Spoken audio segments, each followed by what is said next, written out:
Hey gamers, how you doing? As many of you may know, there are two things that I love in this world. My wife and my son. Sorry, it's true, but this is a gaming channel. Let's restart.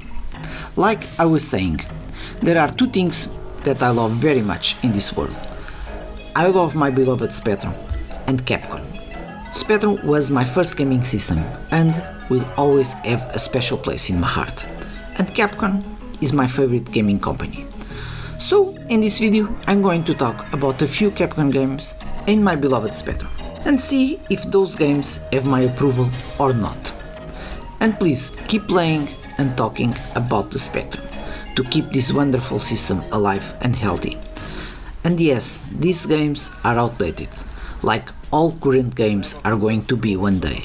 But the magic of the Spectrum, the simplicity of these games and the replay value that some of these games have, I'm going to be honest, sometimes I have much more fun playing in this machine than playing many modern games. And before we start, if you like my videos, please subscribe to also help the channel.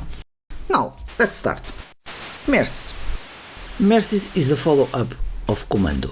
Although in my opinion Commando is a better game, and also the Spectrum version of Commando is one of the best in the system, I also find Mercy very enjoyable. Due to the machine limitations, in my opinion Mercy is not a bad port. And we can play in two-player mode, which is saying something, since the Sega Genesis version, for example, didn't have it. The game, in my opinion, is good. We can pick weapons, vehicles, and all levels finish with a boss fight. So, in my opinion, approve. Final Fight. I'm from the generation that spent many coins in the arcades. Almost every day, I waste all my lunch money playing in the arcades. No wonder I was so skinny back then. And I played a lot of Final Fight, Street Fighter 2, Shinobi, Shadow Dancer, Arkanoid, Dragon Ninja, among others. And Final Fight was one of the most popular games back then. And I was very excited when I bought this game. I was 11 or 12 years old maybe. And for me back then this game was amazing because of the graphics. It was very slow, but I didn't care, and I played the Spectrum version a lot. Today, I can see that this port is not very good. The graphics are too big, the game don't have music, and the gameplay is not that good either, so not approve. Bionic Commando. I still today love this franchise, and I bought the game remake named Bionic Commando Rearmed for the PlayStation 3 and PC. One thing that I love in this game is that our character don't jump. We use his arm to jump and swim to the platforms, just like Batman that I also love in the Spectrum. This is one of the few games that I still have my copy, and I absolutely love it. This was a great port in my opinion. The soundtrack was very good, the gameplay is great, and besides many people complain about the graphics, I personally like it, so approve.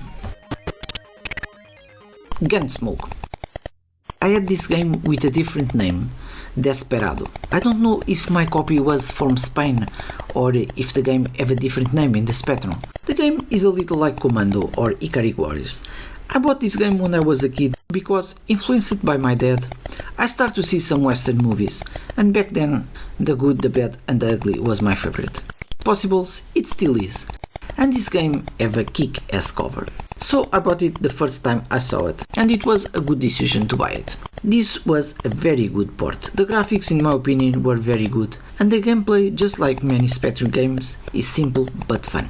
This game has a sequel that was a side-scrolling shooter, a little like Sunset Riders in the arcades, but unfortunately I never bought it, and I only play a few minutes in one of my best friend's houses. So for me, Gunsmoke is approved. Black Tiger. I never played this game in the arcades. I only played the arcade version in the Capcom Classic Collection for the PlayStation Portable, many years after playing the Spectrum version that I played when I was a kid. This game we are a barbarian. We must go through many areas that combine action with platforms and destroying monsters that get in our way. What I like the most about this game is that we collect coins, and with those coins we can update our armor, weapons, buy keys for treasure chests, and the anti-poisoning. The graphics don't have many colors, it's all yellow, but the gameplay is very good and I enjoy very much. So, for me, approve. Street Fighter. I love the Street Fighter franchise. I participate and help organize many Street Fighter tournaments, even when I was a kid. Street Fighter is much more than just a video game for me. But even me that have this huge passion for this franchise, I don't like the first game. The Spectrum port isn't bad, but the Spectrum is not going to transform a bad game into a good game. In this Street Fighter, the gameplay is so bad that most people don't even know that we can do the Shoryuken and the Hadouken, because it is almost impossible to do it. And to make the game even worse, the difficulty is very high. So for me, not approve. 1942. This was one of the earliest Capcom arcade hits. Many of Spectrum horizontal and vertical shooters were slow and the scroll was bad, but I had no problems playing this one. It looks okay and the gameplay is great. I don't know if it was just me, but I found the game a little hard. The only thing I really didn't like it is that the game don't have music, but overall I like it, especially because of the gameplay. So, in my opinion, approve. So that's it, gamers, these are my Capcom games that I played the most. Soon I pretend to do a similar video, but with Sega games. And as always, I hope you like this video and I hope to see you in the next one. Take care.